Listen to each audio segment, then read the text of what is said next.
ये मेरी पहचान है और ये पारुल यूनिवर्सिटी की पहचान है। वहीं आपको बता दें कि पाक में ये डील क्यों नहीं हुई, इसकी वजह भी अब सामने आ चुकी है। तो हॉर्मूज को लेकर जिस तरीके से युद्ध में बवाल होता जा रहा है, युद्ध जो है वो बढ़ता ही जा रहा है लगातार। इजराइल और ईरान और अमेरिका के बीच ये जो युद्ध जारी है, उस बीच पाकिस्तान की राजधानी इस्लामाबाद में अमेरिका और ईरान के बीच हुई शांति वार्ता पूरी तरीके से फेल हो चुकी है। दोनों देशों के बीच करीब 21 घंटे तक मिडिल ईस्ट के युद्ध को रोकने के लिए कई समझौतों पर बातचीत हुई, लेकिन ये चर्चा किसी अंतिम फैसले तक नहीं पहुंच सकी। अमेरिका की तरफ से उपराष्ट्रपति जेडी वेंस और ईरान की तरफ से स्पीकर मोहम्मद बागेर गालिबाफ इस्लामाबाद पहुंचे, लेकिन बिना किसी समझौते के ही अपने अपने देश वापस लौट गए। अमेरिका और ईरानी अधिकारियों के बीच एक दशक से भी ज़्यादा समय के बाद पहली बार कोई सीधी मुलाकात हुई थी।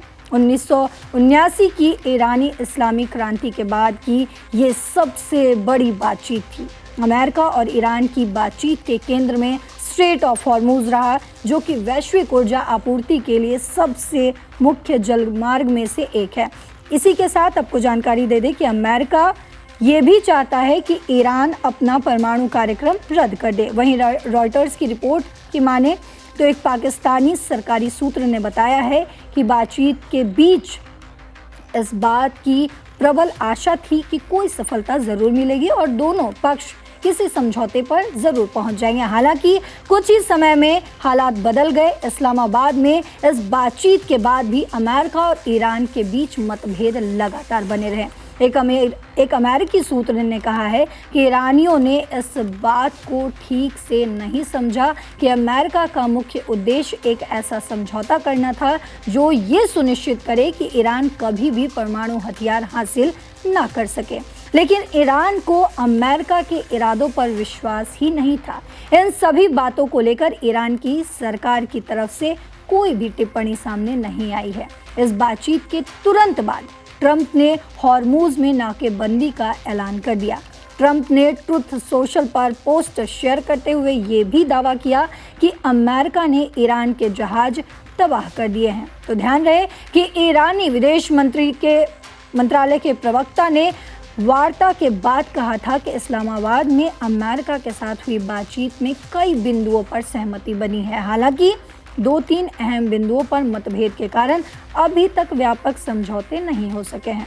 ईरान के प्रवक्ता इस्माइल बकाई का कहना था कि वार्ता अविश्वास के माहौल में शुरू हुई थी और एक ही बैठक में समझौते होने की उम्मीद कम थी। वहीं डॉक्टर फारूक हसनात कहते हैं कि पाकिस्तान ने इस पूरे विवाद में खुद को एक तटस्थ पक्ष साबित किया है और यही वजह है कि दोनों पक्ष इस्लामाबाद आने के लिए तैयार हुए। उनका कहना था कि भले ही समझौता नहीं हुआ, लेकिन दोनों पक्ष ये मान रहे हैं कि कुछ मामलों में बात आगे बढ़ी है। उनका ये भी कहना था कि पाकिस्तान की यही कामयाबी बहुत बड़ी है कि उसने दोनों ऐसे पक्षों को आमने सामने बिठा दिया जिन्होंने 1979 के बाद कभी सीधी बातचीत नहीं की थी। पाकिस्तान के विदेश मंत्री इशाक डार ने उम्मीद जताई है कि दोनों पक्ष युद्ध विराम के लिए अपनी प्रतिबद्धता जारी रखेंगे। इशाक डार का कहना था कि उन्होंने सेना प्रमुख फील्ड मार्शल आसिम मुनीर के साथ दोनों पक्षों के बीच हुई कठिन बातचीत लेकिन सकारात्मक वार्ता के कई दौर में उनकी मदद की गई। तो आपको बता दें कि जिस तरीके से पाकिस्तान ये मध्यस्थता करवाने की कोशिश किया, वहाँ मध्यस्थता जो है वो विफल रही। हालांकि इस युद्ध में हम देख रहे हैं कि किस तरीके से बात जो है वो आगे बढ़ती जा रही है। सीज़ फायर की बात लगातार चल रही है, लेकिन सीज़ फायर लागू होने के बावजूद भी कहीं ना कहीं हम देख रहे हैं कि ये युद्ध जारी ही है। इस पर क्या कुछ अपडेट आएगा, अपडेट के साथ एक बार फिर से पाकिस्तान की भूमिका से हम पर्दा उठाएंगे।